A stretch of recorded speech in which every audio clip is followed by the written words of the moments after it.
Этот мужчина не ожидал ничего найти во время своей прогулки, но по мере того, как шло время, он был удивлен узнать, что животное, которое он взял к себе, оказалось не собакой. Когда Андрей проснулся, первым делом он решил разогреть себя немного физическими упражнениями. Он не хотел сильно уставать, поэтому решил обойтись длинной прогулкой. К счастью, он жил в одном из самых отдаленных районов Сибири, и за его домом был лес.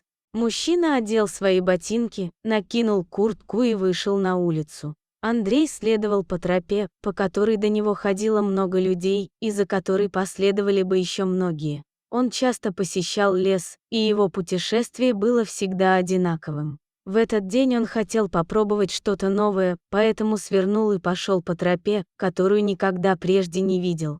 Деревья казались шире и были очень высокими. Андрей мог видеть только немного солнечного света, пробивающегося сквозь листья. Внезапно он услышал необычный звук. Хотя он был тихим, мужчина уже мог понять, что это был крик о помощи. Ему не потребовалось много времени, чтобы найти источник звука, уткнувшегося в дерево маленького животного. Это был щенок. Глаза у щенка были закрыты. Казалось, что ему не больше нескольких недель.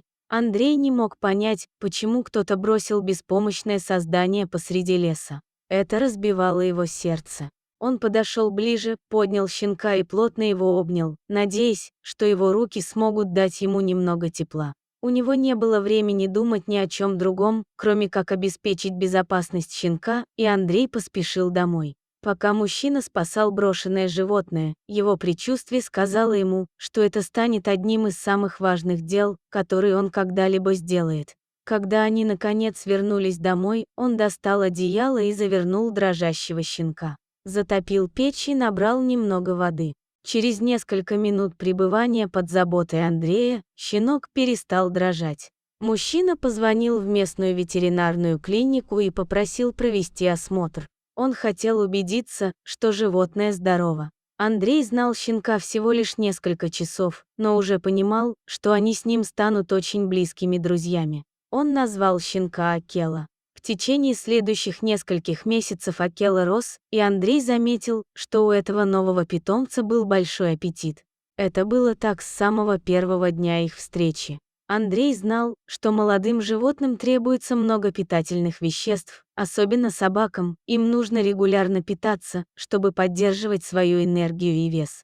И все же привычки питания Акелы продолжали удивлять Андрея. По мере того, как щенок рос, его черты лица оказались острее, а форма тела становилась шире. Одна вещь, которая начала мучить Андрея, это странная порода его питомца. Это была загадка, которую он не мог разгадать. У Андрея было много друзей, владеющих собаками, поэтому он обратился к ним с этим волнующим вопросом. Но они не знали точно так же, как и Андрей. Он отправлял людям фотографии и видео Акелы на разных этапах, надеясь, что кто-то сможет дать ответ. Но его усилия были напрасны. То, что показалось таким легким, как определение конкретной породы собаки, превратилось в невозможное испытание. В конечном итоге Андрей обратился к специалисту по животным. Специалист попросил встречи лично, чтобы она смогла определить, какой породой был пес. Вскоре после этого они находились в машине, двигаясь к эксперту. Андрей вошел в клинику с Акелой, привязанным на поводке. Поговорив с регистратором, его направили в кабинет эксперта. Когда он вошел, челюсти эксперта опустились. Женщина не могла поверить своим глазам. Андрей провел столько времени, думая, что выращивает щенка, чтобы позже обнаружить, что это не собака. Оказалось, что Акела – это волк. Акела был не просто какой-то случайный волк, а евразийский серый волк. Этот вид хорошо известен, как крупнейший вид собаки на Земле. Волчьи щенки очень схожи с собачьими, поэтому было естественно, что Андрей сделал такую ошибку. Специалист по животным пояснил Андрею, что различие в размере было одним из ключевых моментов, на который следовало обратить внимание. Узнав истинный вид своего питомца, молодому человеку пришлось заботиться о благополучии Акелы. Оказалось, что многие люди находят идею прирученного волка интересной. Слухи об этом волке дошли до местного зоопарка, и владельцы начали названивать Андрею, пытаясь убедить его отправить Акелу в зоопарк.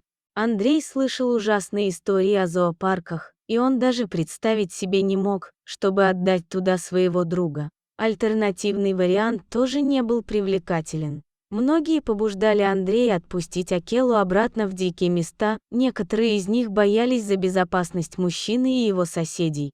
Андрей был не уверен насчет этого, поскольку не было гарантии, что Акела будет в безопасности в лесу. Акела уже провел столько времени с Андреем и приспособился к новому образу жизни. Поэтому было естественно позволить волку остаться с ним. Андрей уже взял Акелу под свою опеку, и ему казалось неправильным отдавать его. Сначала семья Андрея сомневалась по поводу его решения воспитывать волка. Существует много потенциальных опасностей, связанных с общением с дикими животными, особенно волками, которые могут быть непредсказуемыми и часто вызывают страх своим хищным взглядом и своей силой. Тем не менее, волк ни разу не проявил агрессии по отношению к любому человеку, поэтому Андрей считал, что нечего бояться, так как Акела вел себя, как домашняя собака. Андрей решил следовать своему сердцу, а не слушать мнения других, и в конечном итоге его друзья и семья полностью поддержали его решение. Мужчина благодарен, что встретил этого молодого зверя в лесу, и Акела благодарен тому, что его нашли. До сих пор они живут вместе в сибирском доме Андрея, стараясь быть по возможности счастливыми. Более того, отношения, которые Андрей создал с Акелой, вдохновили его помогать другим диким животным. Мужчина создал несколько приютов для диких животных, где серые волки могут жить в безопасности. Эти приюты стали популярными, и теперь там отдыхают разные виды животных – лисицы, койоты и другие. Работа Андрея спасла жизни бесчисленных созданий. Чтобы привлечь больше людей к сочувствию к собакам, Андрей обратился к социальным сетям, чтобы поделиться своим опытом. История Андрея и Акелы тронула сердца людей по всему миру, и я надеюсь, что она произвела на вас такое же впечатление. Спасибо, дорогой друг, что дослушал до конца. Делись своим мнением в комментариях, а также подписывайся на канал. Впереди еще много интересного.